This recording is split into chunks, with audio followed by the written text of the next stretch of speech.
Hello, family. Welcome to A Date with Kiki. I am Kiki Jolugbo, your host.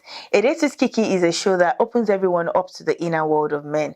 It is a show where men come in to share their experiences about their lives for everyone to learn from. Now, on our previous episode, we started on the topic manhood. If you'd agree with me, manhood is a very broad topic.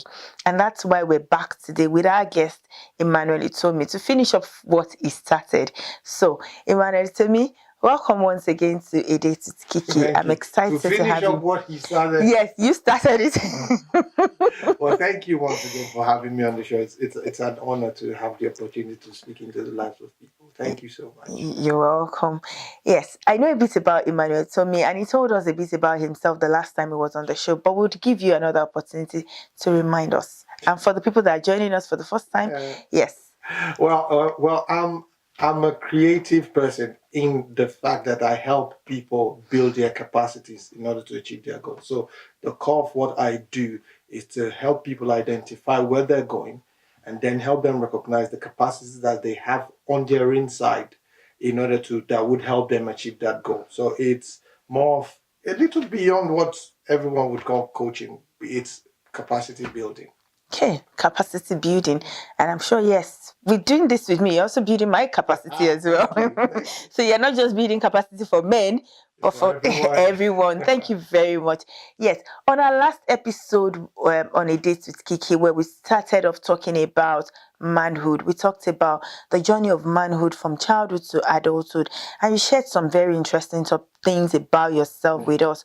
We also talked about how you discovered yourself along the line, and how I said you have something very common with Jesus. We're both 33. Exactly, that number. Yes. So yes, today we're going to continue from where we stopped. And like I said on the last episode, we're going to be looking at four main aspects of manhood. The manhood in building the home, manhood to the woman in the home, then to the children. Because I remember last time when we talked about that you were all starting from childhood to adulthood. So we're talking about manhood to the children as well as manhood to the teenagers, particularly manhood to the teenage boys in the home. So yes, let's take it from the beginning.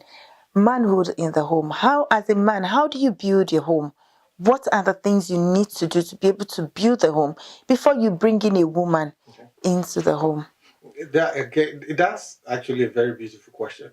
I'd remind you when we spoke last, I started out looking at manhood from Genesis chapter 2 and how that Adam, the first relationship he had was with God, and how that is a key trait to him building a successful manhood in everything or everyone he was going to relate with. The second aspect we looked at was the fact that he had something he was doing. God put him in the garden to tend and to keep the garden. Now, this was while he was alone. So now Adam that had direction. He knew where he was going. He had what he was doing. So before a man would dabble even into marriage, he should have an idea of what it is he's doing, where it is he's heading. I'll give you a fine example. Before I got married, there was something that was key for me in choosing who I was going to end up with in marriage, and that was I didn't want Miss Right. You see, let me rephrase that. When Adam named all the animals, when he was going about his assignment, that was when God said he needs a helper suitable for him. So what I decided to do was to try to identify where I was heading in life, and then to ask God to help me find someone who would help me achieve those same goals. And that is what I actually ended up, that is who I actually ended up with. So we're talking about the role of a man in building the home.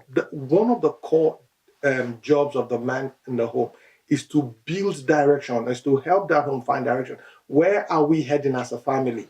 The Bible describes a man as the head of the home. He's the head of the woman, and God is the head of all souls. So the core responsibility of the man in the home is to help the home build direction. Where we go in terms of our finances, in terms of how we relate with each other, in terms of our health, in terms of our well-being, in terms of where we're heading now. Does that mean the man gets to take all the decision? No, but he takes the lead. My wife would say something very interesting. She said, "I know you are the head, but I am the neck that turns the head." Very funny, but then what it tells I us say that a lot as well. Stop it. It's interesting that the fact that the man is the head does not mean he has the responsibility of making all the decisions. So you see, ensuring that the man ends up with the right partner, with the right person by his side, is a very key decision that will ease the pressure on the man in going forward to achieve the goal, including raising kids, including how those kids grow up and become who they will be in future. So that is the one thing that I think the man should do in the home. That around that, everything else evolves. That's key. Those things you just said are very deep. Be able to find who you are, have direction. There are a few things you said. You said, one, understand your relationship with God. That's right. And then have direction. Yeah. So having direction means having a destination. Yeah. You're not just waking up, like I said to my boys, you're not waking up and jumping on the next available bus. Exactly. You know where you're going. You have a direction. And then when you bring someone into the home, then you're able to make your direction clear. Or your destination clear. This is where we're going. And then it makes life easy for both parties, I guess. So with that, I know that even when Mr. Husband is not at home, our destination is this. So I'm able to keep going. Exactly. And then when Mr. Husband, we come in and then we go together as a team. Let me put it this way. You see, in planning, there's something you call outcome goals. And then there are those you call performance goals. The outcome goals tells you about where we're heading. I want to become a millionaire. I want to build a home where I have a wife, I have 2 kids, and they would grow up to become XYZ. That's the outcome goal. That is the end product. That is what we aim for. The performance goals are the things that I need to do to ensure that I achieve that goal. The truth is, I actually don't have any control over that outcome. All I have control over is the things that I can do on a daily basis in order to achieve that goal. But you see, the ironic thing is that if I don't set a clear outcome goal, if I don't set a clear end goal, what I do on a daily basis becomes a chore. They don't make sense. You see, our activities only take up meaning and says within the context of a larger goal. So if as the head of the home, I have not set a health goal. So why should I, when my kid goes into the fridge at 12 midnight and is eating chocolate and yogurt for the next 1 hour, there's no point of reference for him to do or not to do that.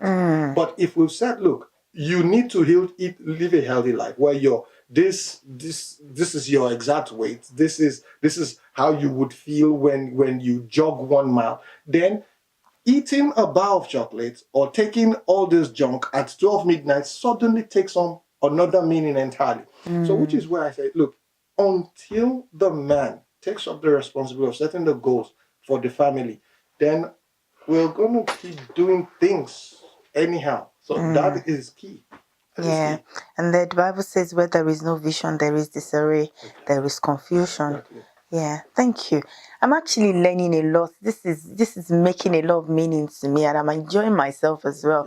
And so now we've talked about the man, the purpose or the direction. So these are things you need to set in place before you bring in the woman or the external one into your life. Now, does that mean that as a woman, I'm coming in to marry you, I don't have my goals, or I shouldn't have mine, or your goals and visions should automatically become mine? The Bible says, how can 2 work together except they agree? Okay. You see, there is no such, again, I'm going to use another phrase. It said, no man is an island. it is practically impossible for you to have a goal that is independent of all the goals of all the people around you. If anything, regardless of the goals that you set in life, there would be people that you would need in your life in order to help you achieve those goals. So what we're saying in this case is that as a man, have an idea of where you're heading in life. You may not know clearly, but have an idea. That will drive your actions, drive your behavior, drive the sort of people that you're attracted to. So the day you come across or come in contact with someone who's sharing the same ideas with you, it becomes easy to understand. For example, if I said to you, I was heading to London, all right, and on my way to London, I find someone heading towards Bristol. That tells me clearly that we're not heading in the same direction. And in our conversations, in the places that we choose to go to, it becomes clear. Now, for me to say to myself that, okay, this is the person I'd like to go with, it's either I'm going to go with them to Bristol first, then we're going to head to London, or they're going to change their mind and head to London with me. But what we're saying is that there could be someone saying, look, I'm going somewhere that's nearer to London, or I'm going to London. So your ability to define clearly for yourself where it is you're heading makes it very easy. No, let me put it this way. Helps you put into context the activities, the behaviors, and the environment of the within which you find yourself. So when people talk, you see them in a different light.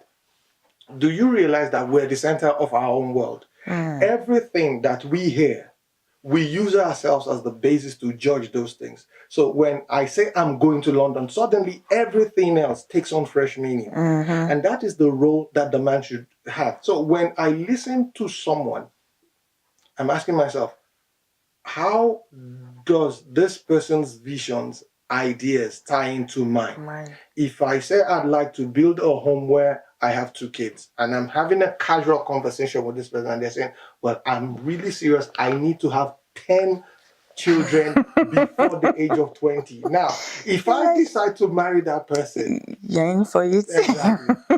So it's really Yeah. key. It's really Okay. key. Yeah. So for what you've said now, fine. It's good for Mrs. Wife to have a goal, Oh, she should. have a vision. She She must, should. yeah. She must. So, but then there must be similarities. Absolutely. We must have, okay, so we're not boarding different buses or going different direction, or you're handing the steering this way and I'm steering this way as well, which is one thing that's really key. So that means before marriage, there is this place for conversation.